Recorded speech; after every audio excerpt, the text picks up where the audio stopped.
Resúmenes que alimentan nuestra mente brillante. Hoy tenemos para ti el libro Liderazgo al estilo de John F. Kennedy por John A. Barnes, en el cual aprenderás los principios de liderazgo que guiaron a uno de los mejores presidentes de los Estados Unidos. Empecemos. Introducción. La huella dejada por el presidente Kennedy en la vida y la política estadounidenses es inmensa. Desde su asesinato, ocurrido en Dallas en 1963, no ha habido presidente o candidato presidencial que no haya intentado erigirse en depositario de su legado. Lyndon Johnson estaba obsesionado por su figura, Richard Nixon sentía envidia hacia su personalidad, Jimmy Carter trató de emularle, Ronald Reagan copió su estrategia en política exterior y Bill Clinton se enorgullecía de la fotografía en la que se le veía estrechándole la mano a su gran precursor. El atractivo de la figura de Kennedy, aún 40 años después de su muerte, perdura con toda su fuerza inicial. Los sondeos de la opinión pública estadounidense le han confirmado como el segundo presidente más grande de la historia del país y la aprobación que su política y mandato todavía suscitan es la más alta jamás conocida. Aunque algunos analistas han querido ver en este éxito algo inevitable, dado el origen acomodado del personaje, su educación o relaciones, lo cierto es que, para llegar a ser lo que fue, Kennedy, aparte de contar con esas ventajas iniciales, también superó obstáculos que se le interpusieron en su camino hacia el liderazgo de la nación norteamericana. En este libro, John Barnes nos descubre de manera sistemática y pormenorizada los principios que inspiraron el estilo de liderazgo de Kennedy, los retos que le permitieron consolidarlo y también los errores de los que él, como cualquier persona, no estuvo libre. Su fórmula de éxito para el liderazgo, según Barnes, estaba compuesta de los siguientes elementos: ser capaz de fijar sus propias reglas, haber empezado temprano, saber dominar la imagen pública, hacerse amigo de los medios de comunicación y apoyarse en el personal de la Casa Blanca como principales consejeros e instrumentos de su política. La carrera política del presidente Kennedy, corta pero repleta de acción, puede ser un objeto de estudio muy gratificante para cualquier ejecutivo de negocios actual. Fue un personaje que siempre supo lo que quería y que no tuvo predilección por ninguna manera particular de conseguirlo, al contrario, estuvo siempre dispuesto a emplearla mejor, aun no siendo esta muchas veces la más atractiva electoralmente hablando. Así, cuando el crecimiento económico de los Estados Unidos no le parecía satisfactorio, no dudó en escandalizar a la ciudadanía abogando por una gran rebaja de impuestos. Se atrevió a cambiar el rígido protocolo, dominante por entonces en la Casa Blanca e introducido por su predecesor de Eisenhower, convirtiéndolo en uno mucho más flexible. Al mismo tiempo, centralizó las decisiones políticas en la Casa Blanca para garantizar que la administración que encabezaba hablase con una misma voz. Todo ello y mucho más hace que Kennedy sea uno de los líderes más destacados del siglo XX. En él, cualquier directivo que desee mejorar su estilo de liderazgo puede encontrar un modelo al que seguir. La visión de Kennedy. Visión es una de las palabras más a menudo utilizadas en los estudios de liderazgo. Algunos la consideran como la premisa de toda buena gestión, mientras que otros ven en los intentos de formularla y emplearla tan solo una pérdida de tiempo. De manera simple, la visión de un líder podría definirse como la capacidad de hacer comprender a sus oyentes un panorama general y cómo el esfuerzo individual de cada uno de ellos encaja en él. La visión de un líder tiene el poder de motivar a su público, de apelar a ese yo superior que trasciende lo cotidiano. Una visión compartida tiene el poder de elevar los corazones de las personas e impulsarlas a la acción. Los Estados Unidos no estaban en guerra en 1960 y lo último que deseaba el pueblo norteamericano era entrar en un nuevo conflicto mundial. Sin embargo, el presidente Kennedy era consciente de que los peligros bélicos eran grandes y reales y de que la Guerra Fría estaba en su momento más álgido. Tras la toma de posesión, uno de sus primeros desafíos era transmitir al pueblo norteamericano la necesidad de que el país estuviera militarmente preparado y a la vez evitar la posible hecatombe nuclear. Con esa idea en mente, Kennedy, junto a los miembros de su gabinete, pasó largo tiempo preparando su discurso de investidura, en el cual iba a revelar su visión del país y del mundo. El resultado final no defraudó y todavía figura en las antologías de los discursos políticos. A título de ejemplo, he aquí los párrafos referentes al peligro de una nueva guerra mundial y las armas nucleares. Pero tampoco es posible que dos grandes y poderosos grupos de naciones se sientan tranquilos en una situación como la que nos afecta a ambos, agobiadas las dos partes por el coste de las armas modernas, justamente alarmadas ambas por la constante difusión del mortífero átomo, y compitiendo, no obstante, las dos por alterar el precario equilibrio de terror que contiene la mano de la postrera guerra de la humanidad. Empecemos pues, de nuevo recordando en ambas partes que la civilidad no es indicio de debilidad y que la sinceridad puede siempre ponerse a prueba. No negociemos nunca por temor, pero no tengamos nunca temor a negociar. Los clarines vuelven a llamarnos. No es una llamada a empuñar las armas, aunque armas necesitamos, no es una llamada al combate, aunque combate entablemos, sino una llamada a sobrellevar la carga de una larga lucha año tras año. Solo a unas cuantas generaciones, en la larga historia del mundo, les ha sido otorgado defender la libertad en su hora de máximo peligro. No rehuyo esta responsabilidad. La acepto con beneplácito. Convertir esta visión en realidad era posible solo si el pueblo norteamericano y otros pueblos del mundo estaban dispuestos a esforzarse y sacrificarse por los ideales de la libertad y la paz. Para ello, Kennedy concluyó su discurso con un llamamiento a sus compatriotas y a todo el mundo a comprometerse con la acción que les haría realidad.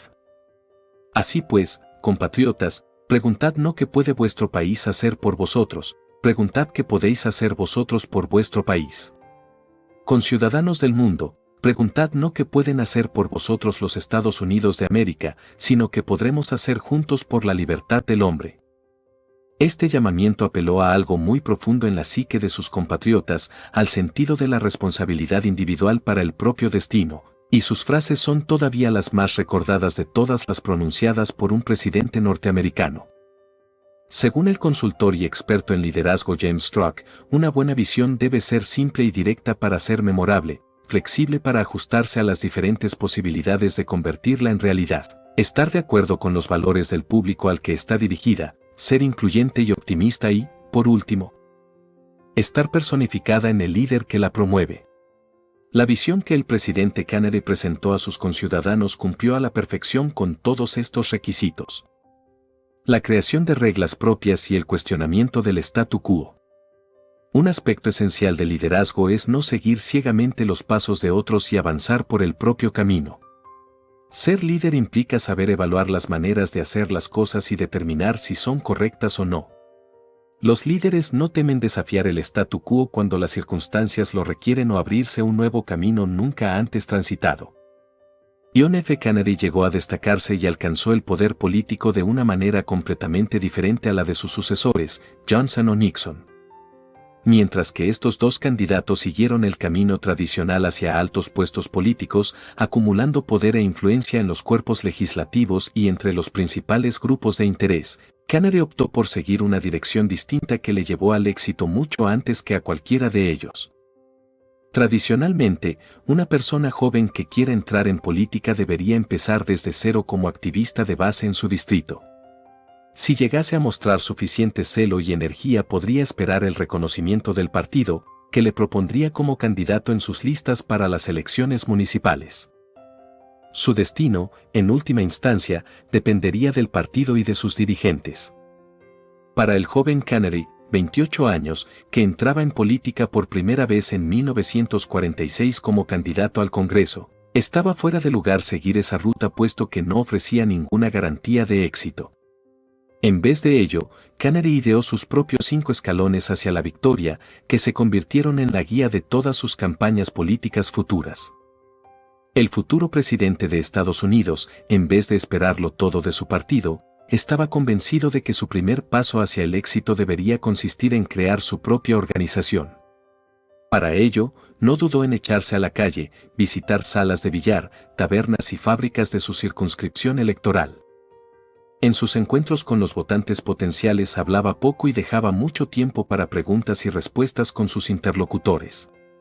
Convencido del poder del toque personal, Kennedy aceptaba todas las invitaciones al máximo número de eventos que podía. Con la idea de fortalecer el contacto personal con los votantes, impulsó la organización de fiestas caseras en el barrio. Normalmente, el encargado de organizar la fiesta era un voluntario de su campaña. En el encuentro se ofrecía un refrigerio costeado por el candidato y este aparecía en un determinado momento para saludar y hablar con los presentes.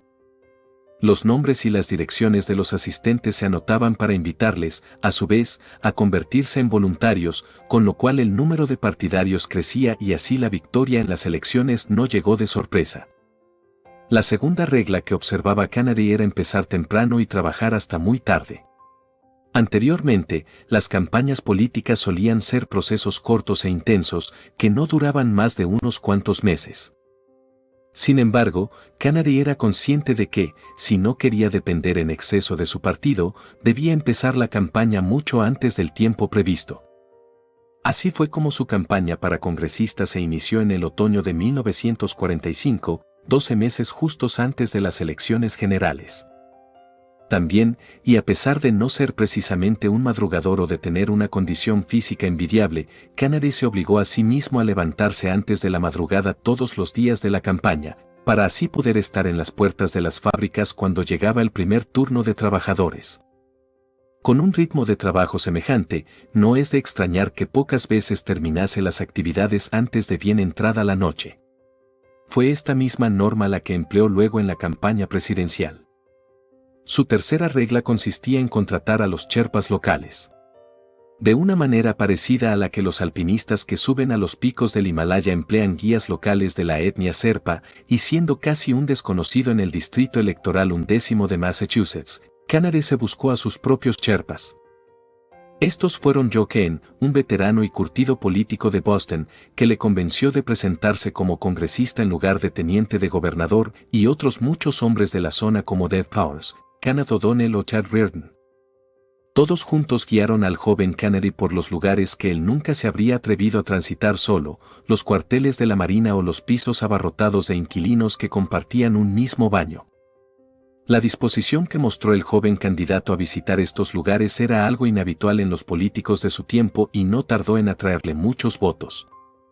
Canary también sabía desarmar a sus oponentes con su ingenio.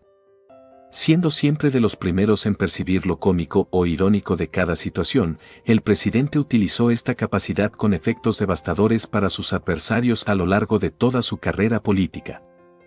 En los foros de debate, por ejemplo, los candidatos intentaban superarse unos a otros con historias personales de pobreza y privaciones, y así dejar a Canary en una situación incómoda a cuenta de su origen acaudalado. No obstante, él nunca quiso entrar en ese juego demagógico. En esos casos, solía responder con ironía: parece que soy el único aquí al que no le fue bien gracias a las dificultades. Por último, Canary intentaba identificar siempre los temas que interesaban a sus votantes. Ponía un énfasis especial en la situación de los veteranos de guerra, siendo él mismo uno de ellos. Con su perfil de clase trabajadora, durante la Segunda Guerra Mundial el Distrito 11 había proporcionado más hombres al ejército que ningún otro del estado y, en el momento de la campaña, había en el mismo unos 100.000 retornados. El candidato demócrata tampoco perdía de vista los temas que preocupaban a estos hombres y a sus familias, tales como la falta de vivienda y la necesidad de nuevos puestos de trabajo. No obstante, tampoco quería que se le confundiera con un izquierdista típico que guardaba rencor hacia su propio país y simpatías secretas hacia la Unión Soviética. Siempre recordaba que apostaba por una presencia norteamericana notable en el mundo como condición para la paz mundial. El carisma. Lo acepte o no, cada persona tiene su propio estilo. El estilo se contrapone a menudo al contenido, pero no hay razón por la cual ambos no puedan complementarse. El estilo de liderazgo significa en esencia cómo se presenta un líder ante los demás, si se muestra y habla como alguien a quien los otros seguirían. Una de las principales razones por la cual hay que prestar atención al estilo de liderazgo es que todos los demás lo hacen. Todos utilizamos el estilo personal para expresar nuestra identidad. Según Virginia Postrow, autora del libro La sustancia del estilo, nuestra época es la de la estética, y los atractivos sensoriales están por todas partes cambiando nuestro modo de vivir y trabajar. Cada nueva empresa, producto o espacio público requiere tener un toque estético, lo cual nos ofrece más elección a la vez que exige más responsabilidad. Canary fue pionero en la utilización del estilo personal en la política norteamericana, ya que creó una imagen estéticamente atractiva de sí mismo. A nivel personal se fabricó una imagen carismática y, a nivel público, dotó a la institución de la presidencia de una imagen de realeza que ésta nunca antes había tenido y que conserva hasta hoy. Aunque muchos líderes famosos han carecido parcial o totalmente de carisma, este atributo guarda un gran potencial para el liderazgo.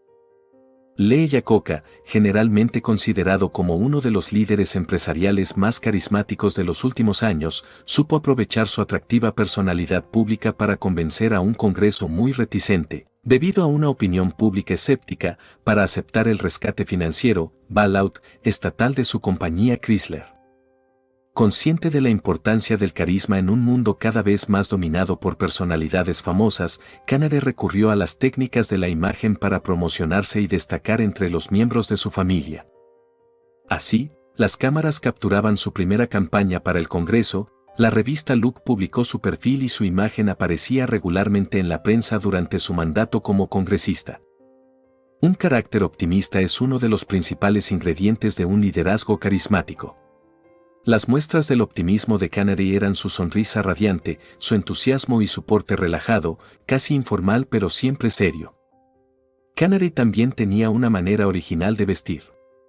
Famoso por promocionar un estilo cómodo de vestimenta, camisas de sport y gafas de sol oscuras, a principios de los años 60, lo reservaba, no obstante, para ambientes informales. En el entorno empresarial, en cambio, prefería aparecer más formal. Un líder carismático ha de cultivar cierta franqueza con sus subordinados y el público en general. Canary a menudo llegaba a ser inusualmente sincero, tanto en público como en privado, sobre las razones de algunas de sus acciones. Así, por ejemplo, cuando en cierta ocasión le preguntaron por qué aspiraba a la presidencia, en lugar de responder con un predecible discurso sentimental sobre su disposición a hacer grandes cosas para su país, apuntó con toda sinceridad hacia su propia ambición: me veo a mí mismo y a los demás en la campaña y digo, bueno, si ellos piensan que pueden hacerlo, ¿por qué no yo también? En cuanto al estilo de la institución que representaba, Canary optó con decisión por una imagen imperial que tanto iba a gustar a sus compatriotas. La Casa Blanca fue redecorada con nuevos muebles y antigüedades inmediatamente después de la entrada de sus flamantes inquilinos, y el resultado fue televisado a toda la nación. Las cenas, antes discretas, se convirtieron en verdaderos eventos sociales en los cuales, además de políticos, era posible ver a artistas, científicos o líderes empresariales. Sin embargo, nada reflejaba tanto el nuevo estilo de la institución como el gigantesco avión presidencial, el Boeing 707, nombrado oportunamente a instancias de Canary Air Force One, una frase que anteriormente se había empleado como código secreto para identificar el avión presidencial. Es obvio que el estilo de liderazgo influye en la percepción que los demás tienen de nosotros mismos y de la organización que representamos. Por tanto, un líder decidido a conseguir el máximo rendimiento de su liderazgo debe esforzarse por encontrar el estilo que mejor le conviene para ese fin. La comunicación. La comunicación es la esencia del liderazgo. Un líder debe saber comunicarse con sus subordinados, sus superiores y sus iguales, tanto dentro como fuera de la organización, y no en menor medida con los clientes y la sociedad en general.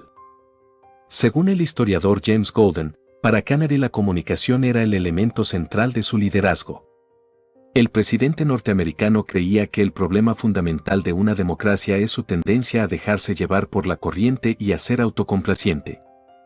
La opinión pública, a menudo, necesitaba ser impulsada a la acción y el instrumento que para ello utilizaba Canary era una retórica convincente y una argumentación persuasiva, combinadas con unas dosis certeras de buen humor.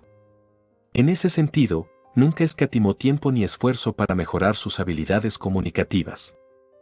Las lecciones que nos ofrece el presidente norteamericano como comunicador son múltiples.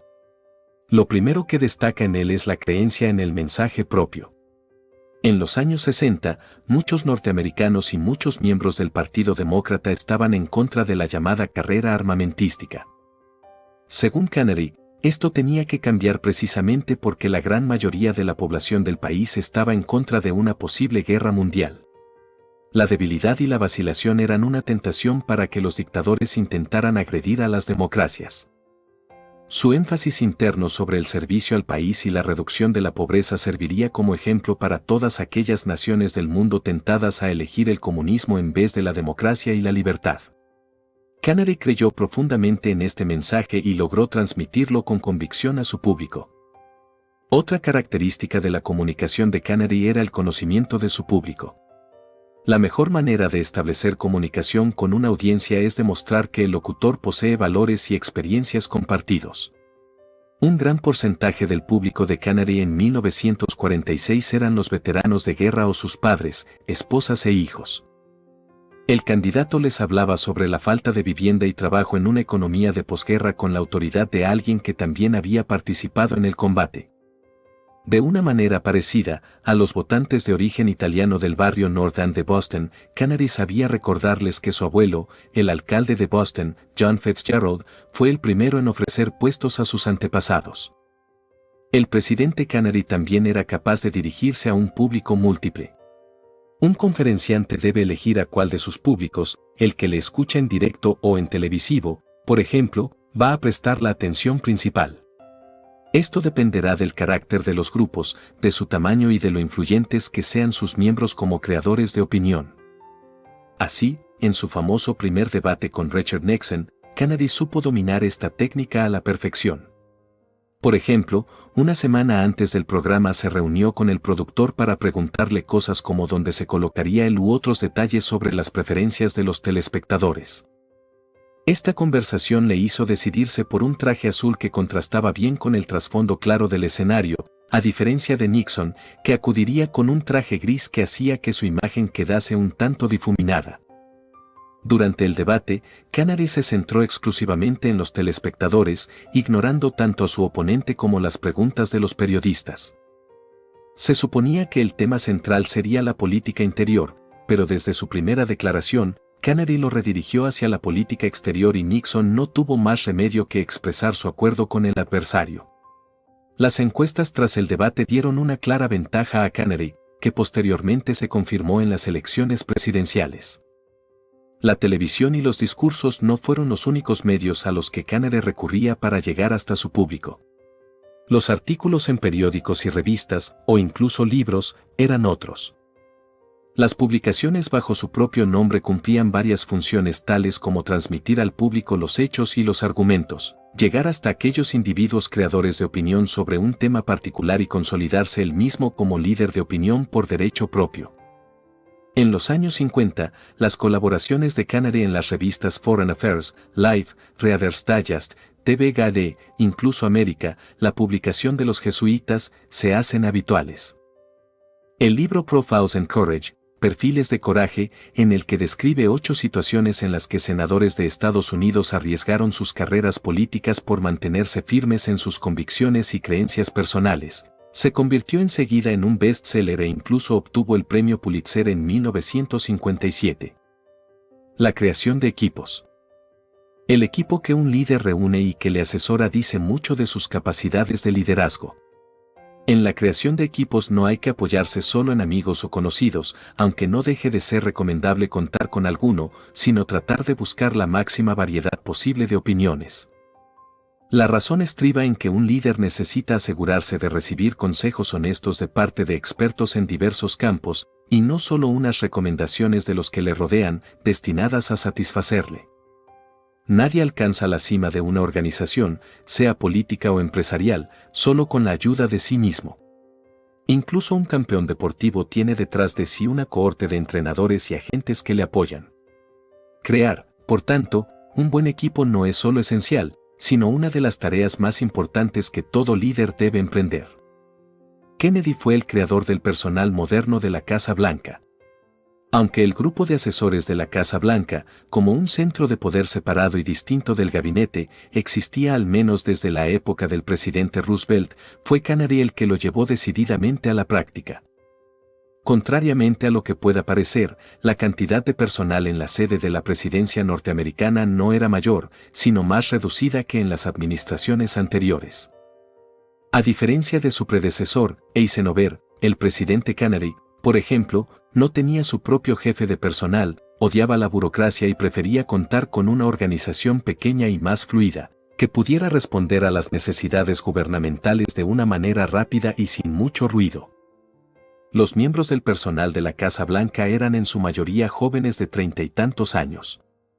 Aunque cada uno de ellos estaba encargado de un tema específico, eran capaces de trabajar sobre cualquier cuestión que en un momento dado el presidente pudiera encomendarles. Canary creía que las personas son la política y, en ese sentido, para él era muy importante colocar a la persona adecuada en el puesto adecuado y dejarle hacer su trabajo. Tomó su primera decisión al respecto en agosto de 1960, cuando encargó a su abogado personal, Clark Clifford, dirigir la transición hacia la nueva administración. Aunque en este caso Clifford hizo bien su trabajo, encontrar a la persona adecuada para un puesto no será suficiente si ello no va acompañado de consideraciones sobre el patrocinio, potenciales conflictos de intereses o el cálculo político. Aunque ningún presidente o alto ejecutivo puede identificar a todas las personas que va a necesitar, Canary intentó dejar su impronta personal sobre el proceso de reclutamiento de unas 50 personas en su gobierno. Tras la elección, entrevistaba personalmente a los candidatos, a menudo durante horas. Estas entrevistas las complementaba con una serie de conversaciones regulares con las personas que conocían a los candidatos, para cerciorarse de sus credenciales. Como en tantas otras acciones de Canary, la casualidad jugó un papel importante en la selección de los miembros de su gabinete. Al leer un artículo en la revista Time sobre Robert S. McNamara, republicano, que acababa de ser nombrado el primer presidente de Ford sin ser miembro de la familia, Canary empezó a pensar en él como posible jefe del Pentágono, el departamento por entonces más burocratizado de toda la administración norteamericana y, probablemente, del mundo. Encontrar a un secretario de Estado le resultó al presidente norteamericano una labor más difícil, ya que para ese puesto en concreto no quería una personalidad fuerte. En ese aspecto, Canary pretendía actuar como su propio secretario de Estado. Un tranquilo y discreto Dean Rusk fue finalmente el elegido para el puesto casi por eliminación. La diversidad de los candidatos del presidente Canary es una valiosa guía para todo aquel líder de una organización que quiera conformar un equipo. Mientras que sus consejeros más cercanos pueden provenir de las filas de sus amigos, conocidos o incluso familiares, como el caso de Robert Canary, secretario de Justicia, en el gabinete de su hermano, el resto de los departamentos puede quedar a cargo de desconocidos si estos están a la altura del puesto. En aquellas áreas donde pretende mantener el control, es conveniente que un líder sitúe a personas con las que mantiene un buen entendimiento. Para los puestos en los que está menos interesado, o cuyo funcionamiento conoce peor, necesita contar con líderes expertos y fuertes. La toma de decisiones. Todo líder debe tratar de tomar aquellas decisiones que parezcan ofrecer resultados, sentirse cómodo con el proceso y confiado en la opción final. Esto no significa que no vaya a equivocarse, sino, más bien, estar seguro de que ha tomado la decisión adecuada en función de los factores conocidos del momento. Aunque sea imposible imaginar las consecuencias de una decisión en el momento de su toma, al menos sí cabe tener conciencia de que se ha hecho todo lo que cabía. Cada líder tiene un estilo de toma de decisiones propio y es difícil decidir cuál es el mejor. Así, los estilos del presidente Eisenhower y de su sucesor Canary estaban influidos por sus respectivos orígenes. Educado en la disciplina militar y líder del mayor esfuerzo bélico de su país en la historia, Eisenhower hacía funcionar su cadena de mando y tomaba solo las decisiones últimas, aprobando o rechazando otras de menor importancia que le presentaban sus colaboradores. Kennedy, por su parte, y tras haber sido un joven oficial naval, despreciaba la burocracia y veía en ella tan solo un obstáculo al buen funcionamiento de la administración. Tras su entrada en la Casa Blanca, Canary estableció que los miembros de su gabinete no necesitarían una cita para hablar con él y declaró la puerta del despacho oval abierta para todos. Aunque cada uno de ellos tuviera su cartera, el presidente no quería que se limitasen a los trabajos que estrictamente les correspondían, sino que les encomendaba tareas en función de su disponibilidad. Nunca había una reunión del gabinete en sentido estricto. Canary solía despachar con sus subordinados individualmente o en pequeños grupos. El presidente tenía una sed insaciable de información, pero su elevada posición no invitaba a las personas a expresar su opinión verdadera. Obtenerla, por tanto, era un verdadero desafío y Canary trabajaba duro para conseguirlo. Aunque su éxito en este campo puede ser cuestionable, se recuerda que, al menos en un caso, consiguió recibir una opinión sincera de uno de sus subordinados. Se trataba de Winthrop Brown, el embajador en Laos. Invitado a dar su opinión personal al presidente sobre la situación en un país del que el resto del mundo sabía poco, y que estaba a punto de convertirse en una dictadura comunista y un tanto incómodo por ello, Brown intentó escudarse en la versión estándar de la política norteamericana hacia el país asiático. Irritado, Canary le interrumpió y una vez más pidió que le expresara su propia opinión y no la de los analistas políticos del momento. Ante esta insistencia, Brown contó toda la verdad, tal y como él la entendía, afirmando que Laos era un caso perdido y su monarca una absoluta nulidad. La conversación prosiguió más de una hora y probablemente resultó decisiva para que Estados Unidos no interviniera militarmente en aquel país. El proceso de la toma de decisiones del presidente Canary y su estilo de gestión tenían tanto su parte positiva como negativa. La decisión más perniciosa, con toda probabilidad, fue la decisión de prescindir de un jefe de gabinete. Dado que había optado por ser su propio secretario de Estado y jefe de prensa, ser también el jefe de gabinete resultó demasiado. Esta era la causa principal de una cierta desorganización que obligaba a Canary a perderse en los detalles cotidianos de los que podrían haberse encargado otros miembros de su equipo. Como parte positiva de su gestión de barco a la deriva, cabe destacar que ésta se adecuaba más a su personalidad y estilo de liderazgo.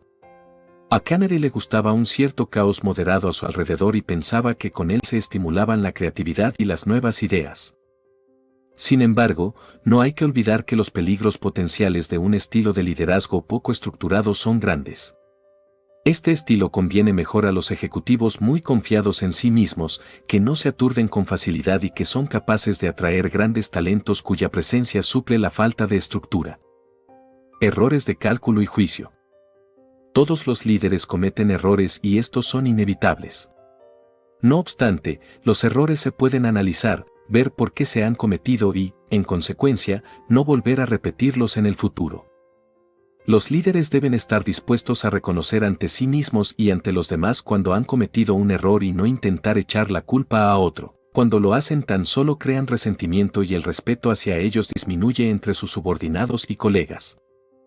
Ciertamente, Canary y su administración no fueron inmunes a los errores, pero en la mayoría de las ocasiones trataron de aprender de ellos, aunque no siempre con éxito, como en la famosa invasión de la Bahía de Cochinos en Cuba. En abril de 1961, un grupo de exiliados cubanos había pretendido organizar una invasión de la isla solo para terminar en un estrepitoso fracaso. Algunos errores de cálculo y juicio del propio presidente Canary contribuyeron a ello en gran medida, entre los cuales cabe destacar. 1. Verse atrapado por su propia retórica. En los últimos días de la campaña presidencial del año 1960, el candidato Canary atacaba incansablemente a la administración anterior por la negligencia con la que ésta había permitido la instalación de un régimen hostil tan cerca de Estados Unidos. Por esta razón, y una vez en el cargo, Canary se vio obligado a mantener una línea dura con Cuba y dar su aprobación precipitada al plan desarrollado por la CIA de invadir la isla con una fuerza de 1.500 exiliados cubanos.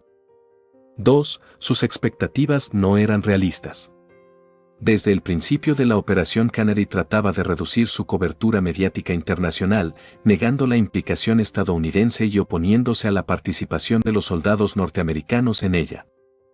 Sin el apoyo militar activo norteamericano estaba claro que toda la operación quedaba abocada al fracaso incluso antes de comenzar, lo cual no empujó a Canary a cambiar de actitud ni a implicar a su ejército más activamente.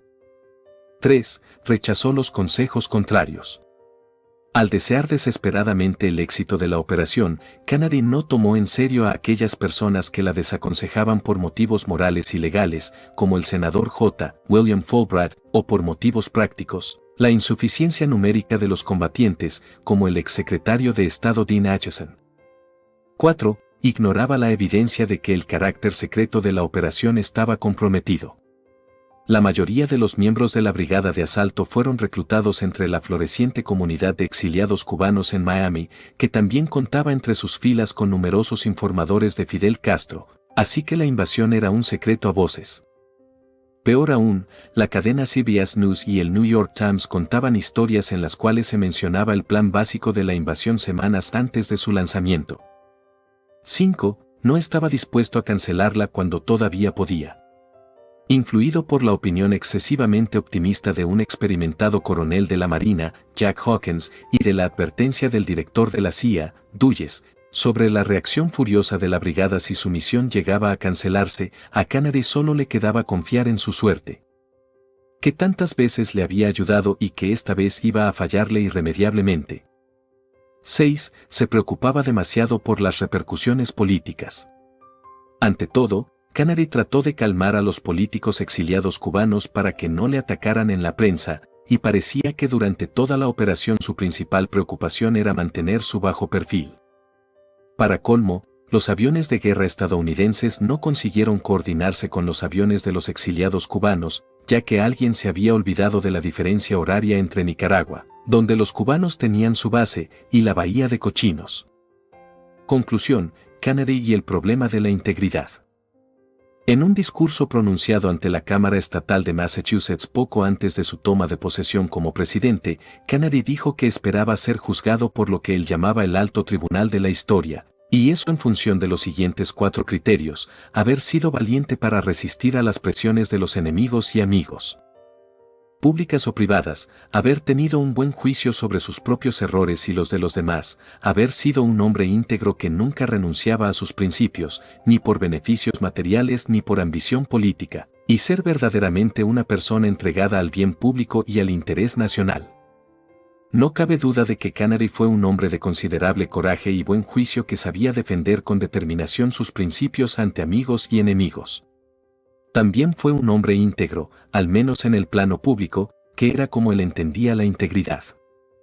Desgraciadamente, no se puede afirmar lo mismo sobre su vida privada, en la que adolecía de falta de autocontrol sentimental y de una tendencia a ocultar secretos comprometedores, impropias de su edad y del cargo que ostentaba. Los secretos y las mentiras no se pueden mantener u ocultar para siempre y, cuando salen a la luz, los resultados pueden ser devastadores para la reputación. Todavía hoy la personalidad de Canary suscita una gran división de opiniones por la incongruencia entre sus elevados y nobles ideales proclamados en público y las miserias de su vida privada. Kennedy fue tal vez el más grande presidente que tuvieron los Estados Unidos después de Lincoln. Logró superar innumerables obstáculos y luchar contra enormes adversidades para realizar una carrera política destacada y coherente. La mayoría de las decisiones que tomó como presidente fueron correctas y, al menos una de ellas, su compromiso con los derechos civiles de los afroamericanos fue sin duda alguna de relevancia histórica. Desgraciadamente, estos logros se ven ensombrecidos en la actualidad por las revelaciones sobre su vida privada. Esta es, más de lo que pudiera ser cualquier promesa incumplida, la verdadera tragedia de su vida y liderazgo. Gracias por escucharnos y recuerda, si lo puedes imaginar, lo puedes crear. Finalmente, un saludo muy especial a César Tinta, Luis Choque, Max Alca, Angie Sánchez, Jenny Arotinco y a todos ustedes que llegaron hasta el final del video. Un abrazo fuerte y muchísimas gracias.